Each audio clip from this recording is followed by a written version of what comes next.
Tonight on NewsWatch Ole Miss, tragedy struck at a concert in Houston this weekend, leaving multiple dead, including one former Ole Miss student. We'll tell you everything we know so far about the deadly surge at Astroworld.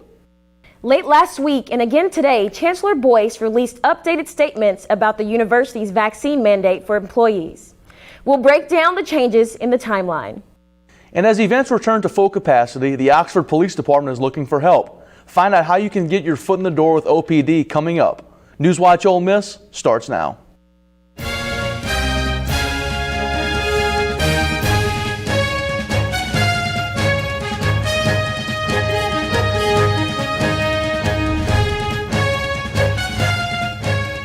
Good evening and welcome to NewsWatch Ole Miss. I'm Darielle Johnson. And I'm Mason Ciano. We start out in Houston tonight, where tragedy struck as a surge toward the stage at a concert killed at least 8 and injured many more. Among those dead is former Ole Miss student and Houston native 23-year-old Madison Dubisky. CNN's Chris Wynn has the latest details on the deadly Astroworld concert. In Houston, Astroworld festival goers describe the moments leading up to a crowd surge that left at least 8 people dead and dozens more hurt. You couldn't control where you were going. The crowd of 50,000 packed tightly in places as headliner Travis Scott began his set, with many crushed and trampled over as waves of people moved toward the stage. My focus right now, and the focus of others in this city, to make sure that the families of those who have lost loved ones, that their needs are being met. Officials say Scott continued to play for about 30 minutes after the concert was declared a mass casualty event, and they're investigating what he knew and when. In a statement, Scott said he stopped his show, quote, anytime he realized a problem. A lawsuit has now been filed against the rapper, the companies that organized the event, and others claiming they put profits over safety. CNN has reached out to Scott for comment. If the crowd is in distress and that can be identified by an experienced spotter, that needs to be communicated, and you've only got minutes then to save lives.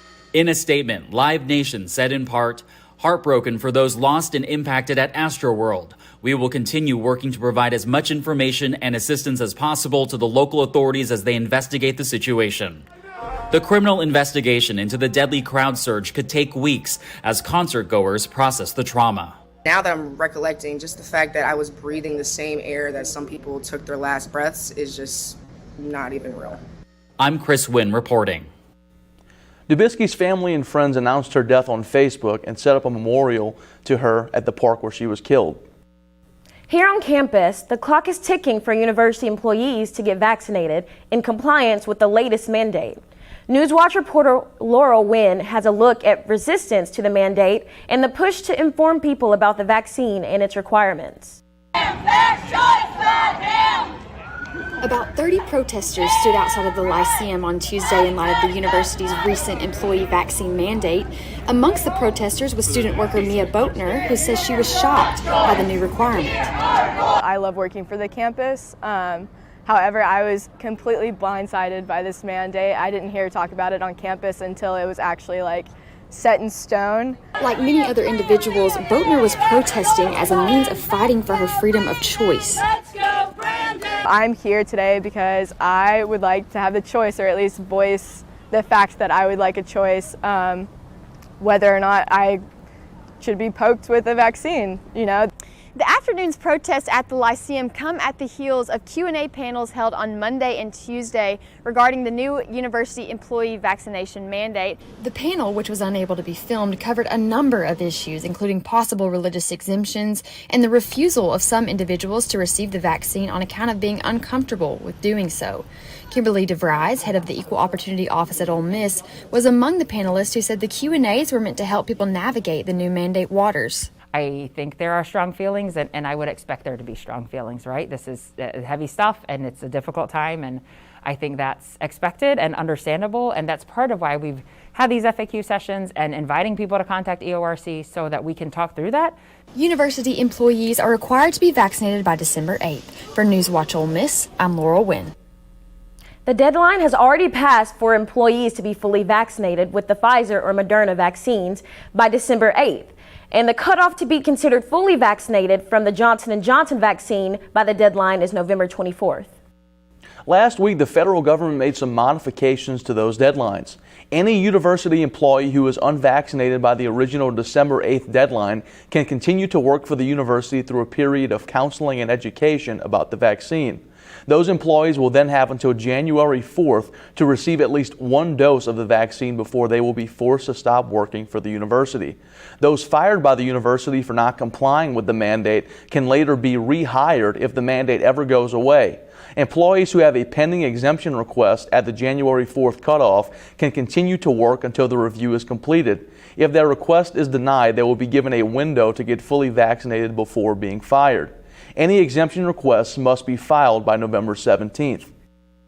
Mississippi's new coronavirus cases are staying low. Today, the Mississippi Department of Health reported 560 new COVID cases from the weekend. They also identified 5 new coronavirus-related deaths, 2 of which were just last week. That brings the total amount of COVID cases to over 507,000 and overall COVID deaths to over 10,100. Oxford gaming and food joint Joysticks is headed for a rebrand. Although the video games are here to stay, the name and food will change. On December 8th, Tony's Tacos and Cantina will open to the public, named after owner Tony Berrigan. Berrigan has been inspired by the local response to recent Hispanic-themed events and decided to honor his own Mexican roots. It started when Berrigan began hosting Latin Night as a bi-weekly dance party for the local Latino community, bringing in DJs and bands as well as patrons from all over North Mississippi.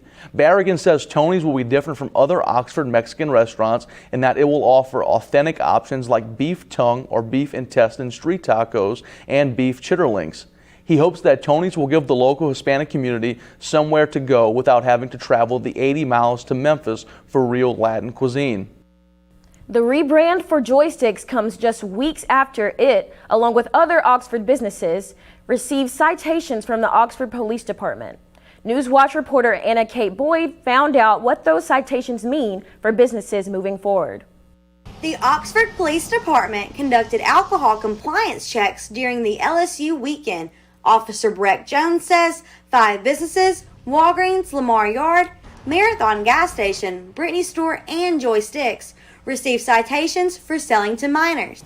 It's kind of like a ticket, essentially. They'd have to go to court and pay the fine. The Rockettes gas station is the only business that has not received a citation. The manager says their mission is to keep alcohol out of the hands of minors. Keep the city safe and keep the students safe. The Rockettes gas station avoids selling to minors by checking everyone's ID, and soon their system will be getting an update, which will include an ID scanner. I tell all the other business, make sure you check the ID, because they'll come in. Some of them with fake IDs, you got to check the ID.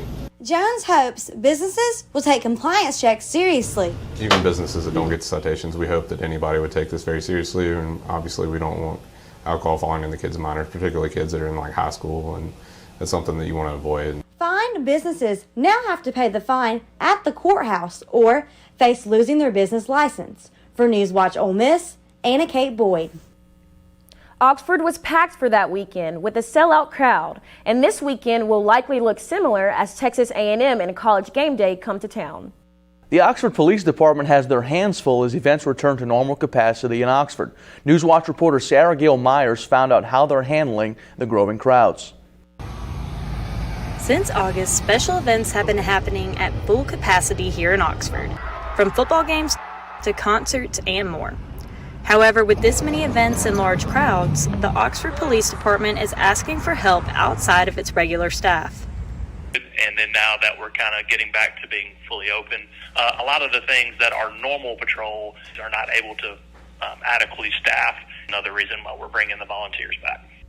CAP Administrator Matt Davis says the Citizens Assisting Police Program is a volunteer unit used to fill the gaps that can't be filled by a regular police staff.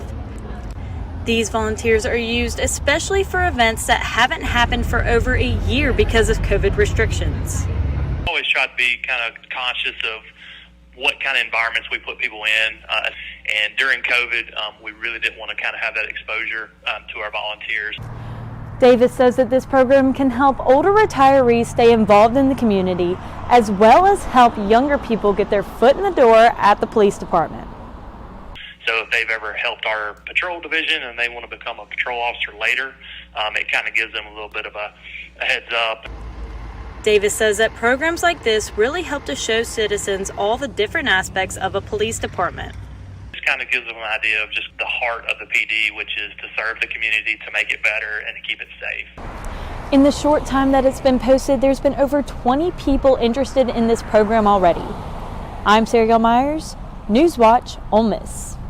If you're interested in taking part in the CAP program, you can reach out to mdavis@oxfordpolice.net. The University of Mississippi is celebrating the academic achievements of first-generation students this week. First Generation Celebration Week is co-sponsored by the Sally Barksdale Honors College's First Generation Student Network and the Student First program. According to the advisor to the First Generation Student Network, Ashlyn Williams, this is a week-long event to celebrate our first-generation students and the contributions they make to our community. Individual events, including speakers, seminars, and receptions, will be held until Thursday. Nearly a third of our campus is made up of first-generation students. If you're looking for a local libation to try, there's an award-winning option near you. Wonderbird Spirits, the first grain-to-glass gin distillery in Mississippi and located just outside Oxford on Old Taylor Road, was recently named by Garden & Gun magazine as the Made in the South overall drink winner. The distillery's Magnolia Experimental Gin won it the magazine's $10,000 cash prize. The distillery opened in 2018 and creates its gin from jasmine rice grown in the Mississippi Delta, making it the only distillery in North America made from rice.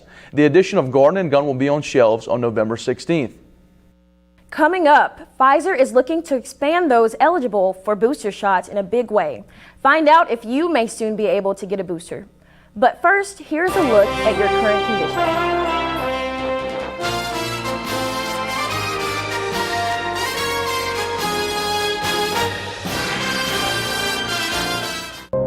Here's to the things that can keep us safe.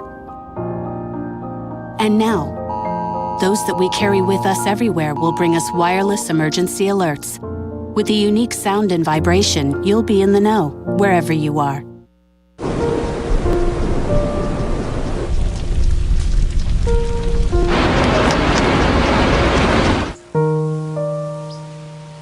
Don't wait. Communicate. Make your emergency plan today.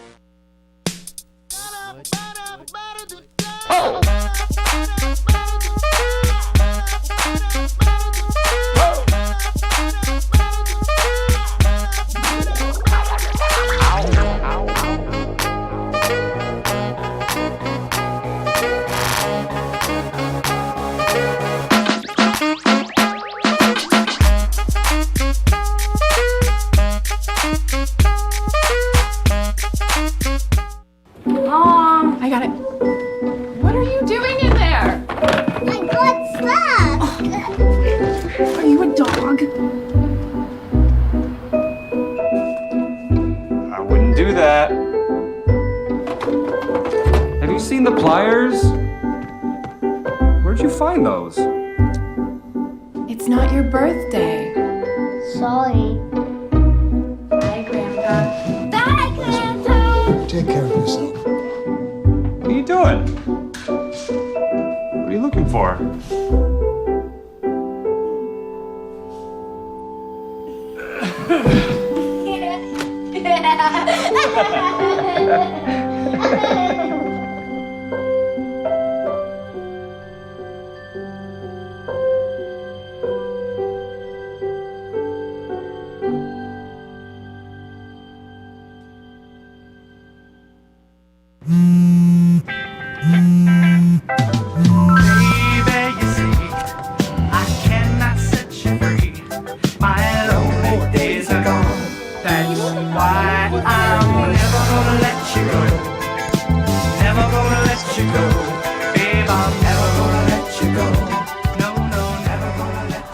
Here you go. Thank you. Thank you.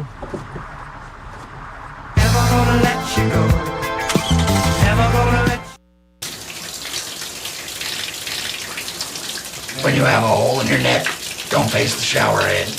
Suction out your tube before you eat. Crouch. Don't bend over. You don't want to lose the food in your stomach.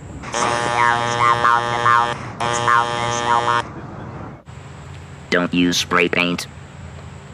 Be very careful shaving.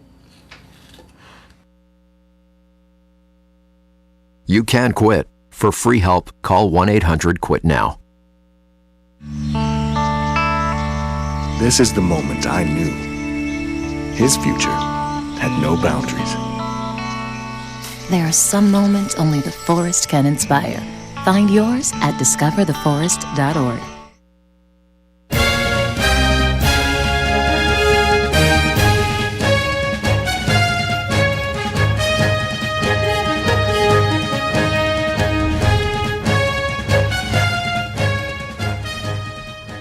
Pfizer is expected to seek emergency authorization for its COVID booster shot in patients 18 and older as soon as this week, according to a Biden administration official.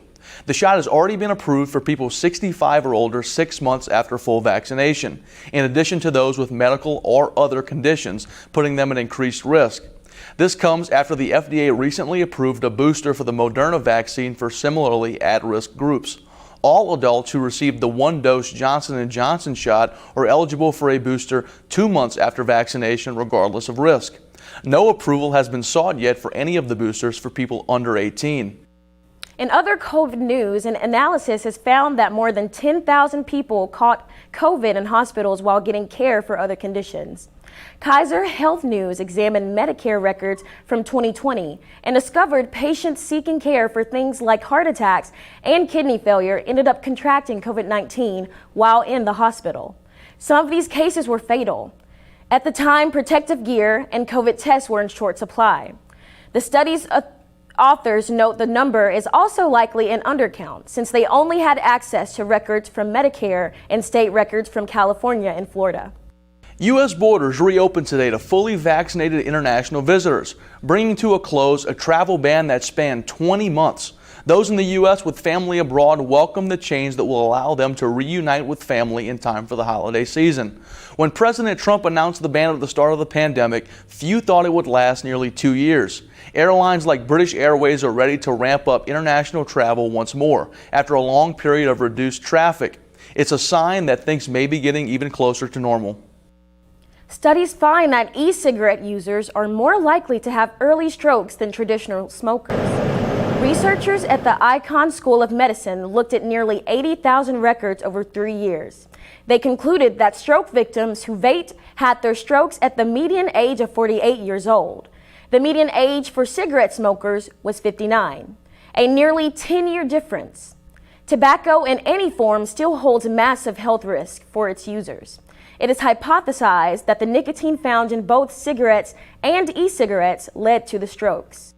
The Biden administration is sending out deportation notices to 78,000 migrants after a paperwork snafu that allowed them to be released into the U.S.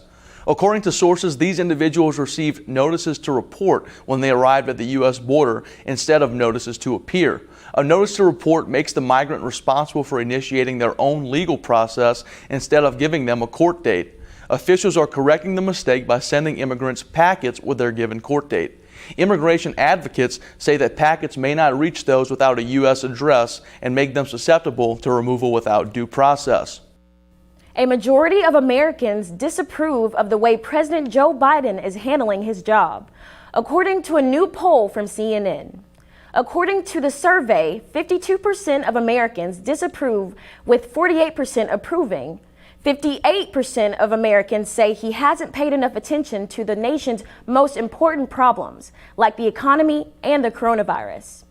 The poll was completed the first 4 days in November, before the bipartisan infrastructure bill was passed.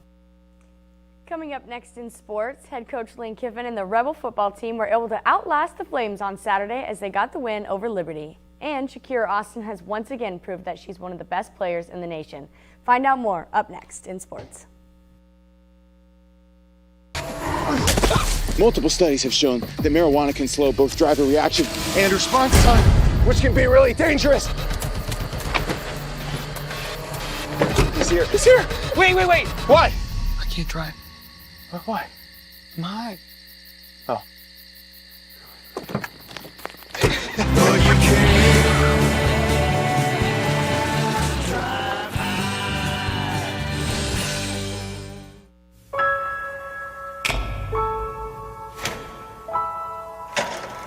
On October 15, 2017, 2 words changed the course of history. The words we wrote that day are a part of a longer and even more powerful history. The wounds become scars. Things are changing. We really need everyone's voices.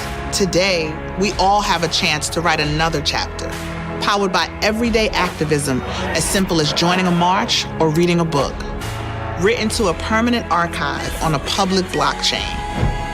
Because it takes a sea of us coming forward to demand change. Because no matter who you are, you can act too. The end of sexual violence begins with this next act. Times during class, and I tell her to talk to him, and it's like, oh, ew.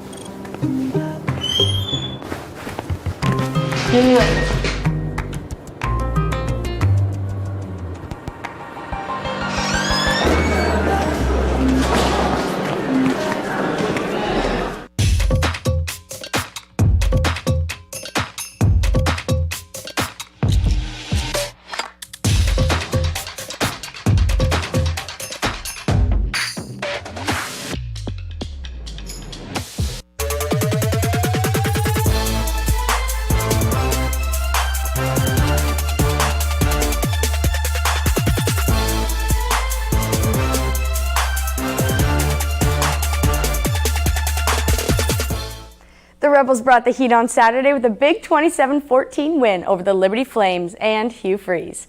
Sports reporter Emily Cochran was there to catch all of the action.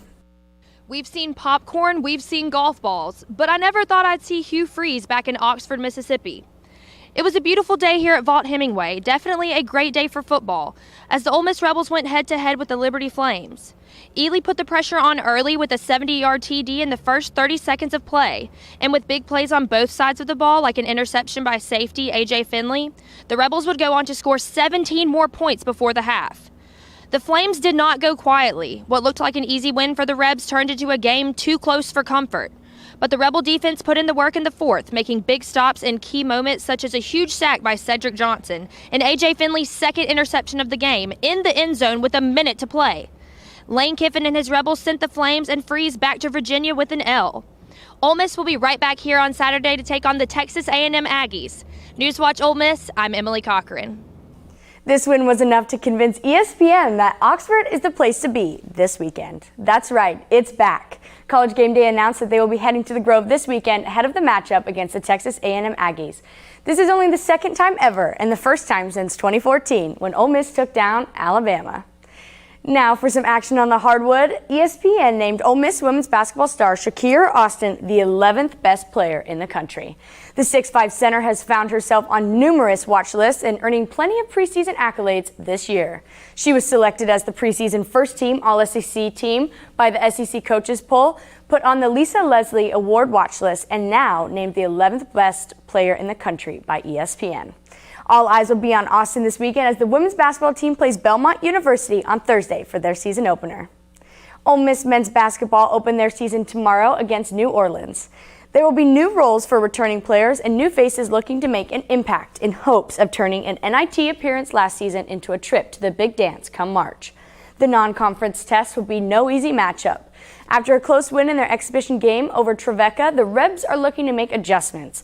This is Jarkel Joyner's team, and it is his time to shine, as well as the new talent coach Davis has brought in, like Miami transfer Nyjer Brooks and Duke transfer Jamin Brakefield. The Rebels will begin their 2021-2022 campaign in the SJB Pavilion tomorrow night with tip-off at 6:30. Firing things over to the gun range, Kristen Durding and Leah Horvath led Ole Miss Rifle to a top 5 win on the road Saturday over Kentucky. The Rebels took care of business, outshooting the number 2 team 4,716 to 4,675. Ole Miss topped the 4,700 plateau for their 4th straight match, and with Kentucky's top 2 shooters off competing internationally, the Wildcats put together a solid team, but it wasn't enough to take down the Rebels. Ole Miss Rifle will be back in action at Memphis on Saturday, November 20th. And that's all I've got for sports. Make sure to follow us on Twitter at rebel_watch for the latest sports updates. Thanks, Ruby. To everyone complaining that people skip Thanksgiving, Krispy Kreme has your back with new Thanksgiving donuts. Find out what flavors they're rolling out for Turkey Day up next on NewsWatch Ole Miss. I want to eat apples and bananas. I need to eat apples and bananas. Why can't I eat apples and bananas? Support the Feeding America nationwide network of food banks to help provide meals to those in need. Join us at feedingamerica.org. We are rebels. For more than 160 years, we've been accomplishing the impossible, from conducting the world's first lung transplant to helping prove Einstein was right. From preserving the past to saving the future. We are Mississippi's flagship university, a place where passion and learning unite, where friends become family, where small-town charm meets world-class innovation. We are the University of Mississippi. We are Ole Miss. Can I tell you a cat joke? Just kidding. Why did the girl ask the mushroom to dance? Because he was a fun guy. What do you call a pig that knows karate? Pork chop. So how does a tissue dance? Put a little boogie on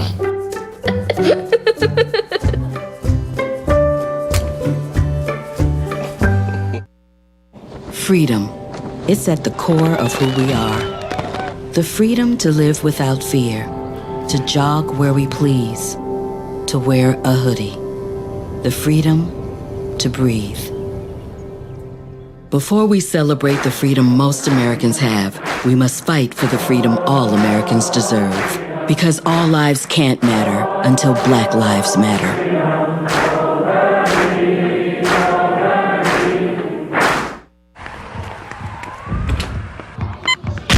These are more than just the sounds of a safe place to go after school. These are the sounds of interest being ignited and of mentors making an impact. At Boys and Girls Clubs, we don't do just one thing. We do whatever it takes to meet the needs of every kid who comes through those doors. Because whatever it takes is what it takes to build great futures. Great futures start here.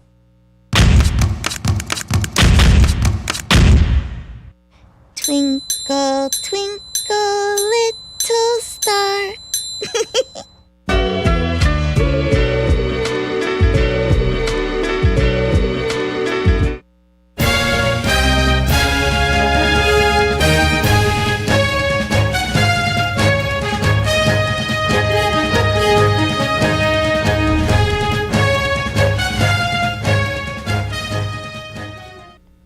Krispy Kreme is mixing traditional Thanksgiving flavors with its donuts this year. The company has released 4 new treats for a limited time, including the pecan pie donut, which is its Krispy Kreme original glazed donut dipped in butter tart filling and sprinkled with candied pecans and pie crust crumbles.